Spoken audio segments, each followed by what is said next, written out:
종교를 가지든 종교를 갖고 있지 않든 지금 바라는 소원이 무엇인지 물어본다면 아마 몇 가지 대답으로 모아질 수 있을 것 같습니다. 몇 년 전에 4월 초팔 즈음에 등산을 하다가 등산로에 걸어놓은 연등에 자신들의 소원을 적어놓은 것을 본 적이 있습니다. 처음에는 그냥 불교를 믿는 사람들의 바라는 소원이 어떤 것이 있는지 궁금해서 호기심 어린 눈으로 읽기 시작을 했는데, 그 소원들 중에서 제일 많이 나온 소원이 어떤 것이 있겠습니까? 뭐 웅성웅성 하시는데 뭐 남북 통일이나 세계 평화에 대한 소원이 많았을까요? 거의 대부분 제일 눈에 많이 띄는 소원은 가족들의 건강이었습니다. 그리고 다음으로는 사업 성공이었던 것 같습니다. 근데 뭐 이게 구구절절 적지 않고 딱 한 문장으로만 적은 분도 본 적이 있습니다. 뭐냐면 만사형통, 소원 성취. 뭐 구구절절 쓰질 않으시더라고요. 참, 등산로에 있는 절에서 단 연등이니까 당연히 교회 다니는 성도님들의 소원은 그 자리에 없었을 것입니다. 그런데 어떻게 보면 교회 다니는 분들의 소원과 크게 다르지는 않는 것 같습니다. 저를 포함해서 거의 대부분의 사람들은 누구나 마음이 평안하고 아무 문제 없이 만족하는 삶을 살고 싶어 합니다. 우리 조상들도 조금 더 고차원의 심적 평안을 안빈낙도라고 표현하기도 했습니다. 안빈낙도는 가난을 편안하게 여기고 도를 즐긴다는 뜻으로 재화에 대한 욕심을 버리고 인생을 평안히 즐기며 살아가는 태도라고 할 수 있습니다. 사람들은 누구나 이런 평안함과 고요한 생활을 원합니다. 오늘 설교 제목인 내 영혼이 하나님 앞에서 잠잠합니다 라는 제목을 들으면 많은 성도님들은 이 고요하고 잠잠한 삶을 연상했을 것입니다. 앞에서 설교하는 저도 성도님들과 크게 다르지 않습니다. 아무 근심 걱정 없이 모든 일에 만족함을 경험하며 고요함 가운데 사는 것을 어느 누가 싫어하겠습니까? 오늘 함께 읽은 시편 62편 말씀의 표제는 다윗의 시 인도자를 따라 여두둔의 법칙에 따라 부르는 노래라고 되어 있습니다. 여기서 여두둔은 사람 이름인데 다윗 왕의 시대에 아삽과 헤만과 함께 악장으로 섬겼던 사람이었습니다. 즉 여두둔이 만든 곡조에 따라서 만든 곡이란 뜻인데, 찬송시로 많은 사람들이 함께 이 시를 불렀음을 알 수 있습니다. 그런데 오늘 본문의 시편 저자를 누구라고 말하고 있죠? 다윗의 시라고 말하고 있습니다. 다윗은 이스라엘 역사 가운데 가장 위대한 왕이었지만 과연 그의 삶이 평안과 태평함이 가득한 삶이었는지 한번 생각해 볼 필요는 있습니다. 다윗의 삶은 고요함과는 거리가 멀었습니다. 어쩌면 그가 골리앗을 죽이기 이전에 양을 치는 목동으로서 살아갔을 때, 그때가 평생 동안 가장 평안했을 때가 아닌가 싶습니다. 골리앗을 죽이고 국민적인 영웅으로 부각되자마자 그는 사울 왕의 시기와 질투를 온몸으로 받아야 했습니다. 심지어는 사울 왕의 사위가 되었음에도 불구하고 장인인 사울의 칼과 창을 피하여 피신을 다녀야 했습니다.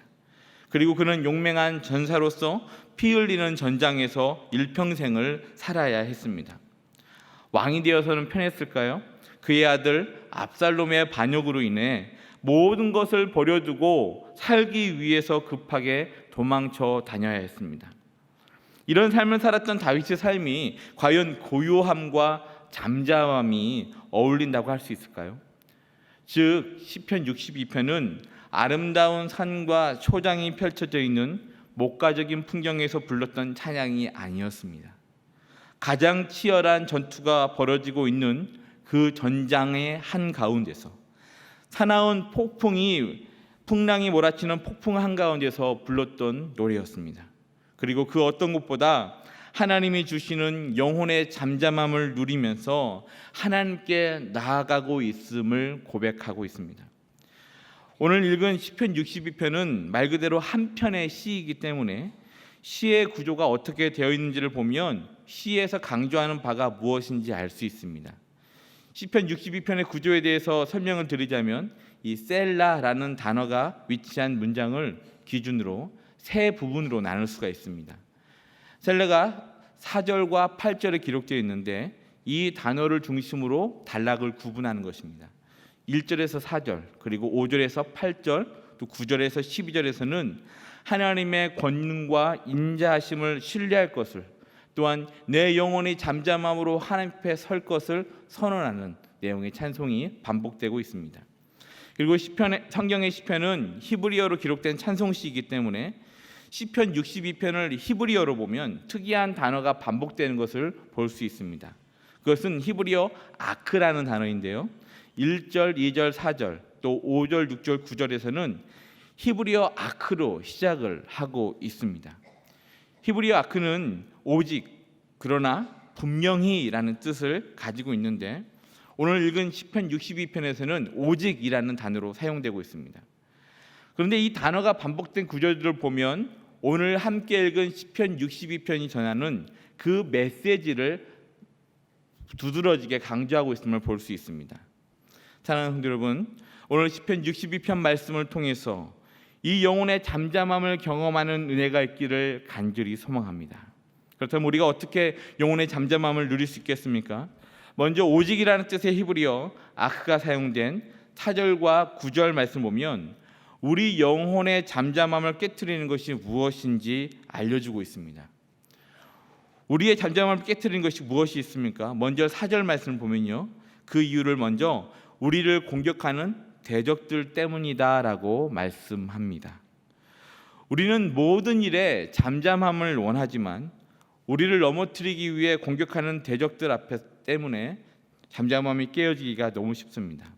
우리 다 같이 4절 말씀을 함께 읽겠습니다. 시작.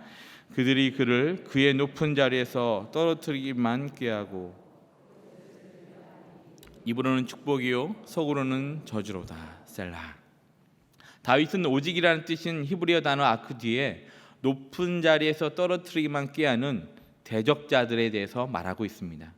그 대적자들이 우리의 영혼의 잠잠함을 깨트린다고 말씀합니다. 즉 우리 영혼의 잠잠함이 깨지는 이유는 다른 사람들과의 갈등이나 관계의 깨어짐이라고 말씀하고 있습니다. 그리고 3절과 4절 말씀 보면 우리를 대적하는 자들의 모습이 어떠한지를 묘사합니다. 3절 말씀을 제가 읽겠습니다. 넘어지는 담과 흔들리는 울타리 같이 사람을 죽이려고 너희가 일제히 공격하기를 언제까지 하려느냐. 넘어지는 담과 흔들리는 울타리라는 표현은 해석하기에는 좀 애매한 면이 있지만 일반적으로 대적들에게 공격을 당하는 그 사람의 모습을 묘사한다고 볼 수 있습니다. 넘어지는 담과 흔들리는 울타리는 어떤 모습입니까? 바람이나 어떤 충격과 같은 외부적 환경에 의해서 넘어지는 위기에 처한 모습입니다. 이미 충분히 넘어질 위기에 있는데 도리어 대적들은 쉴 틈 없이 더 공격을 하는 것입니다. 이렇게 다윗을 공격했던 대표적인 인물로 우리는 압살롬을 생각해 볼 수 있습니다. 압살롬은 높은 자리에 있던 다윗을 끌어내리고자 거짓말로 사람들의 마음을 훔치고 자신이 그 왕의 자리로 오르려 했습니다. 그리고 자신의 아버지인 다윗을 죽이기 위해 끝없이 공격했던 것을 우리는 사무엘하 말씀을 통해서 볼 수 있습니다. 이와 마찬가지로 저와 성도님들에게도 우리 영혼의 잠잠함을 깨트리는 대적들이 존재할 수 있습니다. 일상적으로 오해와 갈등으로 관계가 어려워진 사람일 수도 있습니다. 그리고 가정과 직장에서 우리의 신앙을 무너뜨리고자 핍박하는 사람들이 될 수 있습니다. 이런 사람을 만날 때 어느 누가 마음이 잠잠해질 수가 있겠습니까? 그냥 맞서 싸우고 싶습니다. 너도 죽고 나도 죽자라는 심정으로 죽기 살기로 대들고 싶은 마음이 생기기도 합니다. 억울함과 분노, 짜증과 고통이 함께 동반합니다. 분명히 이런 상황은 우리 영혼의 잠잠함을 깨어지게 만듭니다. 그리고 주의 백성들을 넘어뜨리고자 하는 악한 영들의 공격이 있습니다. 성경에서 사탄이라는 존재는 하나님의 백성으로 하여금 넘어지게 만드는 악한 영임입니다. 욥기와 스가랴서에서 등장하는 사탄의 모습은 항상 하나님을 경외하는 자들을 정죄하여 넘어지게 하려는 모습이었습니다.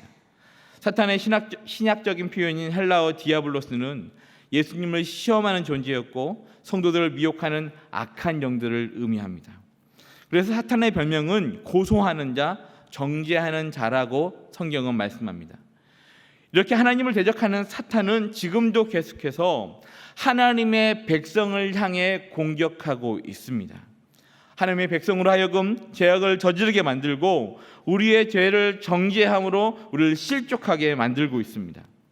그런 의미에서 지금도 원수 마귀는 우리를 넘어지도록 만들고 있습니다.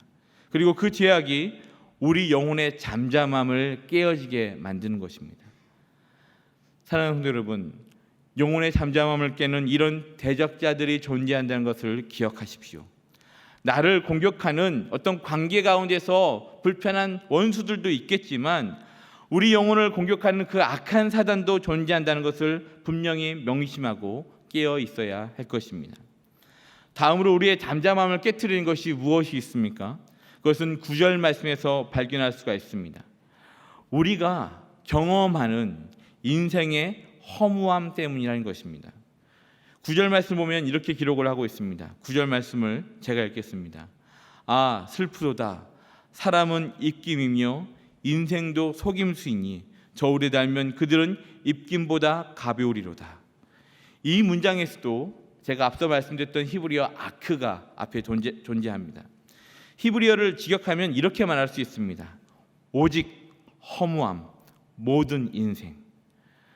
우리의 영혼의 잠잠함을 깨트리는 것은 우리를 공격하는 대적들이 있지만 인생의 허무함 그 자체가 우리 영혼의 잠잠함을 깨트릴 수 있다고 말씀합니다.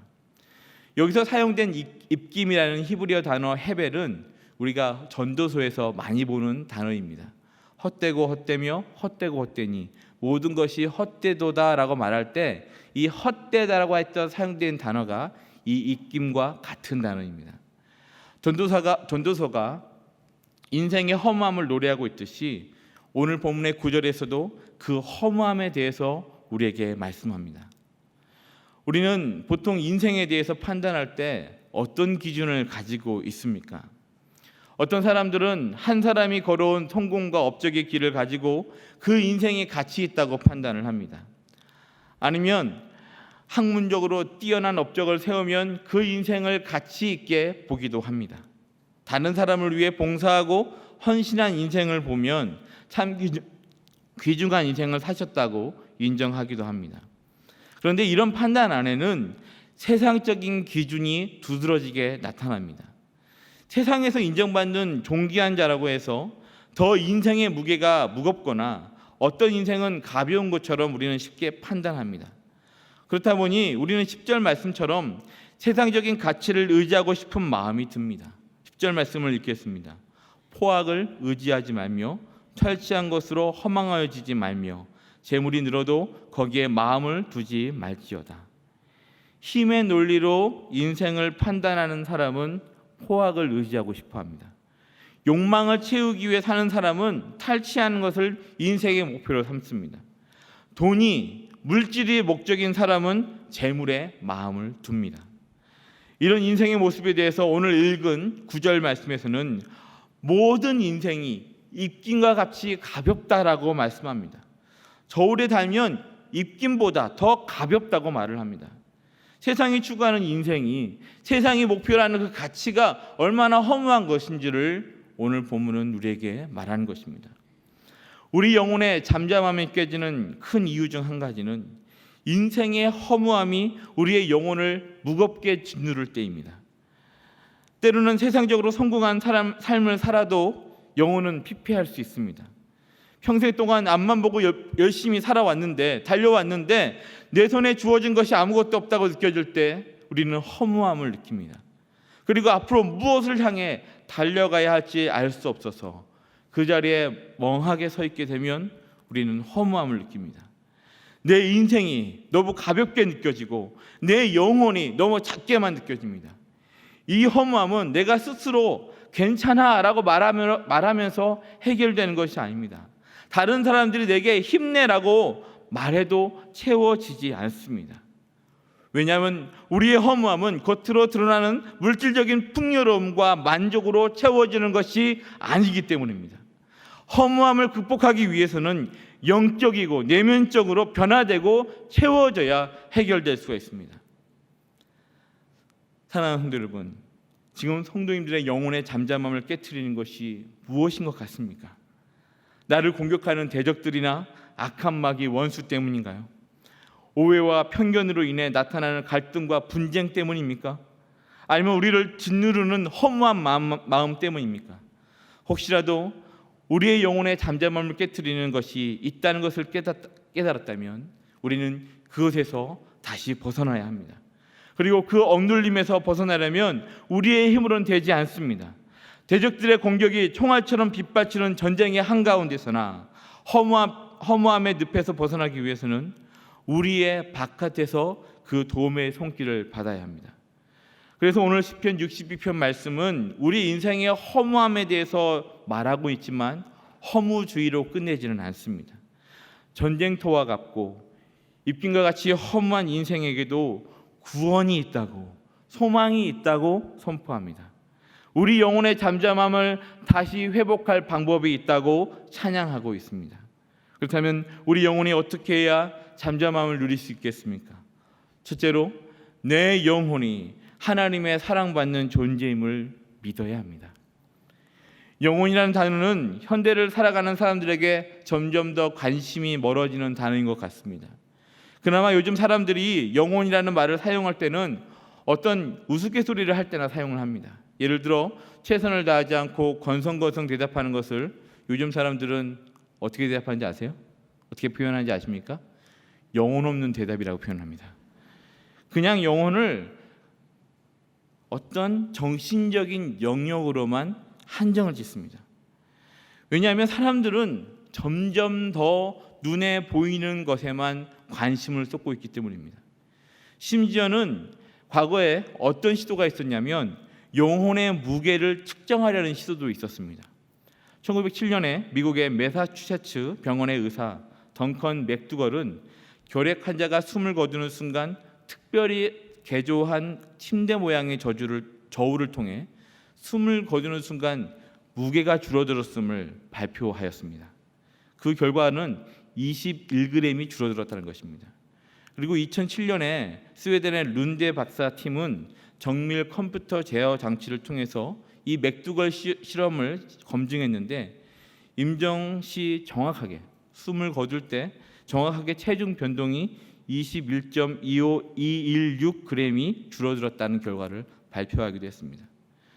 이렇게 해서 사람들은 이 영혼의 무게를 21g이라고 표현하기도 합니다. 영혼이 빠져나갔을 때 무게의 변화가 나타났다는 것 좀 흥미롭기는 하지만 영혼의 무게를 어떤 물질 기준의 무게로만 판단한다는 것이 저는 합당한 것 같지 않습니다. 영혼조차도 물질적인 기준으로 측량하려고 했던 것은 어쩌면 우리가 너무 이 영혼의 가치를 가볍게 여기기 때문이 아닌가 싶습니다. 사람들은 영혼의 소중함을 느끼기보다는 유행을 따라 자신의 눈에 보기에 좋아 보이는 것을 선호하고 다른 사람들이 보기에 아름답게 보이고 싶어합니다. 사람들은 영혼의 평안보다는 우리를 편안하게 만드는 기계나 내가 갖고 싶은 것을 소유하게 만드는 돈에 더 관심이 있습니다. 영혼의 만족보다는 일시적이나마 정신적 희열을 느끼게 하는 그 스포츠를 위해 시간을 투자하기도 합니다. 오늘날 영혼에 대한 인간의 관심은 점점 더 작아지고 있지만 영혼을 향한 하나님의 관심은 단 한 번도 작아진 적이 없습니다. 하나님께서 가장 관심을 가지시는 것은 겉으로 드러나는 어떤 유행이나 물질적인 만족, 세상적인 가치가 아니라 바로 저와 성도님들, 바로 우리의 영혼에 관심을 가지십니다. 하나님께서는 그 어떤 것보다도 우리의 영혼을 바라보고 그 영혼이 살기를 간절히 원하신다는 것입니다. 오늘 본문 1절과 5절 말씀에서도 그 하나님의 시선으로 자신의 영혼을 향해 외치고 있음을 볼 수 있습니다. 나의 영혼이 잠잠히 하나님만 바라며 나의 구원이 그에게서 나오는도다. 물론 시편 말씀에서는 하나님께 집중한다, 하나님께 나아간다는 표현이 좀 있습니다. 내 눈을 열어주소서, 내가 주 앞에 있습니다, 주의 전 가운데서라는 그런 표현들이 있습니다. 그런데 1절 말씀에서는 나의 영혼이 하나님 앞에서 잠잠합니다라고 고백합니다. 왜냐하면 오늘 시편을 지은 다윗도 자신의 영혼이 얼마나 가치 있는 것인지 알았다라는 것입니다. 성경에서는 영혼에 대해서 어떻게 말씀합니까? 영혼은 하나님이 우리에게 주신 생명을 말합니다. 창세기 2장 7절 말씀에서 여호와 하나님이 땅의 흙으로 사람을 지으시고 생기를 그 코에 불어넣으시니 사람이 생명이 되니라 라고 말씀하시는데, 하나님께서 그 영혼을 우리에게 불어넣으셨다라고 말씀합니다. 그런 의미에서 성경에서는 인간만이 영혼을 가진 유일한 존재임을 분명하게 말씀합니다. 요한복음 11장 25절 26절에서는 예수께서 이르시되 나는 부활이요 생명이니 나를 믿는 자는 죽어도 살겠고 무릇 살아서 나를 믿는 자는 영원히 죽지 아니하리니 이것을 내가 믿느냐. 우리의 영혼은 육신의 죽음으로 사라지는 것이 아니라 영원한 가치가 있음을 말씀하고 있습니다. 하나님께서 이렇게 우리의 영혼에 관심을 가지신다는 것을 안다면 우리도 나의 영혼, 우리의 영혼에 대해서 관심을 가져야 합니다. 나의 겉모습이나 내가 누리고 있고 누려야 할 물질적인 가치에 관심을 가지는 것이 아니라 내 영혼이 얼마나 가치 있는지, 내 영혼을 하나님께서 얼마나 사랑하시는지 우리는 그것에 우리의 마음을 두어야 합니다. 내 영혼은 세상에 우연히 생겨난 것이 아닙니다.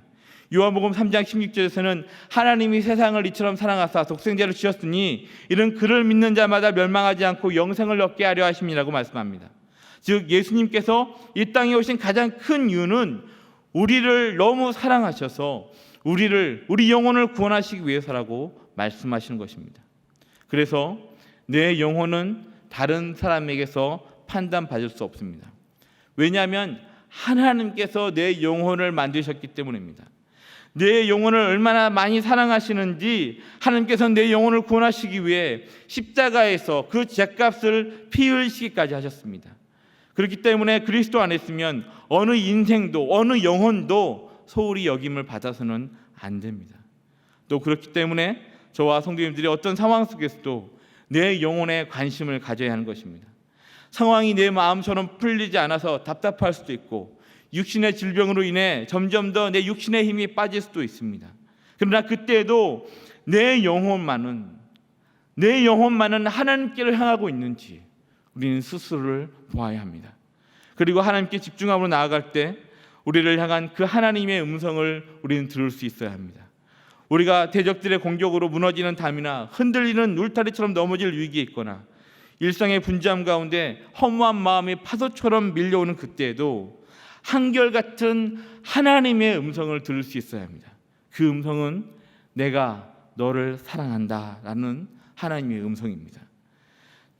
대적들로 인하여 괴로움의 고통이 우리의 심령을 짓누를 때, 악한 사탄이 우리를 넘어뜨리고자 죄의 유혹으로 우리를 넘어뜨리려 할 때, 인생의 허무함으로 인해 슬픔의 늪에서 헤어나지 못할 때, 그때에도 우리의 힘으로는 거기서 나올 수 없습니다.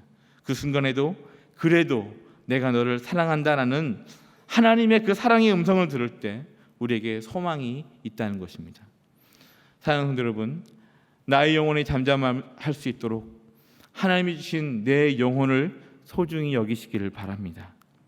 세상에서의 지위와 물질적인 부유함이 아무리 가치 있어 보여도 하나님의 사랑을 받는 내 영혼의 가치만은 못합니다. 안개와 같이 사라지고 썩어 없어질 그 어떤 것보다도 내 영혼이 가치 있는 이유는 하나님께서 영원한 사랑의 가치를 부여하신 영혼이기 때문입니다. 나를 위하여 죽기까지 십자가에서 피를 흘리신 예수 그리스도의 은혜와 하나님의 사랑을 경험함으로 이 영혼의 잠잠함을 경험하시기를 간절히 소망합니다. 그리고 다음으로 우리 영혼이 어떻게 해야 잠잠함을 누릴 수 있겠습니까? 두 번째로 나를 향하신 하나님의 권능과 인자하심을 신뢰해야 합니다. 즉 우리 영혼의 잠잠함을 누리는 근거를 우리 안에서 찾아서는 안 된다라는 것입니다. 하나님의 권능과 그 인자하심을 신뢰할 때 우리는 잠잠함을 누릴 수 있습니다. 시편 62편은 시편의 장르를 내용상으로 구분한다면 신뢰시라고 할 수 있습니다. 하나님께 대해서 신뢰하고자 하는 그 시편 기자의 의지를 찬송한 것입니다. 그런데 그 신뢰하는 근거가 무엇입니까? 그것은 하나님의 성품과 하나님의 행하심을 근거로 하나님을 신뢰하는 것입니다. 그래서 오늘 본문은 하나님이 이런 분이시다라고 하는 고백들이 계속 반복적으로 나타나고 있습니다. 우리 2절 말씀을 우리 다 같이 함께 읽도록 하겠습니다. 2절 말씀입니다. 시작.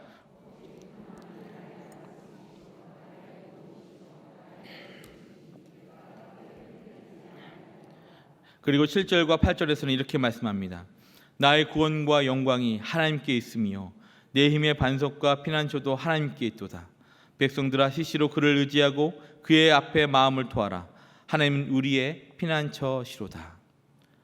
물론 이것은 1차적으로는 다윗의 고백이지만 이 찬송시는 한 개인을 초월해 신앙 공동체 사람들 모두가 하나님을 의지할 것을 강권하는 내용입니다. 즉 한 개인의 고백이 이제는 예배하는 모든 백성들의 고백이 되기를 바라는 마음으로 확장되는 것입니다. 그리고 그 시작은 어디서부터 시작합니까? 바로 내가 먼저 하나님이 어떤 분인지를 알고 그분의 성품과 행하심을 신뢰할 때 공동체가 함께 그 예배의 자리로 나아가게 된다는 것입니다. 오늘 본문 중에서 마지막 부분인 11절과 12절에서는 이렇게 말씀을 합니다. 하나님이 한두 번 하신 말씀을 내가 들었나니 권능은 하나님께 속하였다 하셨도다. 주여 인자함은 주께 속하오니 주께서 각 사람이 행한 대로 갚으심이니이다. 이 문장은 하나님께서 하시는 말씀을 통해 두 가지를 배웠다라는 의미로도 해석할 수 있습니다. 그 두 가지가 무엇입니까? 11절 12절에 있듯이 권능이 하나님께 속하였다라는 것을 배웠고 또 하나 배운 것은 인자하심이 주께 속하였다라는 것입니다. 하나님께서 나의 든든한 힘이 되어주시기 때문에 그 권능과 인자하심 때문에 우리의 마음은 평안함을 누리게 되는 것입니다. 1절 말씀을 다시 한번 읽어보겠습니다. 나의 영혼이 잠잠히 하나님만 바라며 나의 구원이 그에게서 나오는도다. 이 문장을 보면 특이한 것이 한글로는 동사가 존재하는 것처럼 보이지만 히브리어는 동사가 전혀 나오질 않습니다. 히브리어로 직역을 하게 되면 이렇게 해석할 수 있습니다. 오직 하나님, 잠잠히 나의 영혼, 그로부터 나의 구원. 무슨 광고 문구 같죠? 왜 이렇게 간단하게 표현하고 있을까요? 그것은 말을 길게 한 것보다 간단한 표현만으로 하는 것이 더 강력한 메시지가 될 수 있기 때문입니다. 만약에 아이가 밖에서 더운 날씨 속에서 땀을 뻘뻘 흘리고 집에 들어가서 목이 마르면서 달려올 때 어떻게 말을 합니까? 엄마 지금 제게 물 한 잔을 주실 수 있나요? 그렇게 말할까요? 아니죠. 엄마 물! 지금 빨리 물 달라고 하는 것이죠. 다윗의 심정이 이렇다는 것입니다. 자신의 주변의 상황은 대적들로 인해서 자신은 넘어질 것 같고 그 허무함 때문에 너무 그 인생의 가벼움 때문에 자신은 늪속에서 헤어나지 못할 것 같으니까 급한 마음에 하나님께 이렇게 외치는 것입니다. 오직 하나님, 잠잠히 나의 영혼. 간결하게 말하면서 자신이 그 영혼에 잠잠해질 것을 하나님께 간절히 구하는 것입니다. 어떤 문제가 생기면 우리는 그 문제의 무게를 이기지 못하고 어깨가 축 처지고 맙니다. 마음은 완전히 침체의 늪에 빠져 허우적대기만 하기도 합니다. 그때 필요한 것이 무엇입니까? 그것은 바로 오직 하나님, 잠잠히 나의 영혼 선언하면서 권능과 인자하심을 우리를 품어주시는 그 하나님 앞으로 나아가야 하는 것입니다. 디트리 보네포 목사님은 그의 책 이 땅에서 그리스도인으로 설 수 있을까라는 책에서 내 영혼이 하나님 앞에 잠잠하다는 말을 이렇게 설명하고 있습니다. 화면을 보시면서 한번 따라 제가 읽도록 하겠습니다. 제가 읽겠습니다. 내 영혼이 하나님 앞에 잠잠하며, 이 말은 위대하고 거룩한 어떤 것입니다. 아기가 엄마의 젖을 빨며 그 품에 안겨 잠잠해지듯이, 그리고 엄마의 품속에서 모든 소원이 충족되듯 소년이 자신의 영혼을 바라보며 잠잠해지듯, 우는 아이가 모든 아픔을 순식간에 사라지게 할 엄마의 부드러운 손길을 간절히 바라듯, 사랑하는 연인을 바라보며 모든 정열과 불안한 마음이 일시에 잠잠해지듯, 진실한 친구의 눈을 바라보며 잠잠해지듯, 우리 영혼은 하나님 앞에 서서 모든 불안을 잠재우며 분주하고 거친 마음을 잠재울 수 있어야 합니다. 하나님 앞에서 우리의 모든 갈증을 해소할 수 있어야 합니다. 그곳에서 우리는 잠잠히 하나님만 바라보며 자유함과 평안을 누리게 됩니다. 그곳에서 우리는 하나님에 대한 경외심에 가득 차 경배하며 침묵하게 됩니다. 나의 영혼이 하나님 앞에 잠잠한 것입니다.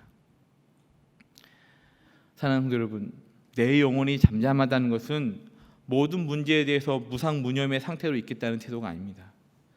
잠잠하다는 말이 그냥 나는 아무것도 안 하고 있겠다는 수동적인 태도를 말하는 것도 아닙니다. 하나님 앞에서 내 영혼이 잠잠하다는 것은 도리어 하나님만이 이 모든 문제를 해결하실 수 있는 유일한 분임을 믿고 적극적으로 신뢰하는 태도를 의미합니다. 하나님 앞에서 잠잠하다는 것은 하나님의 권능과 인자하심을 바라보며 하나님께서 지금 내게 말씀하시도록 기다리고 어떤 말씀이든지 순종하겠다는 자세로 서 있는 것을 말합니다.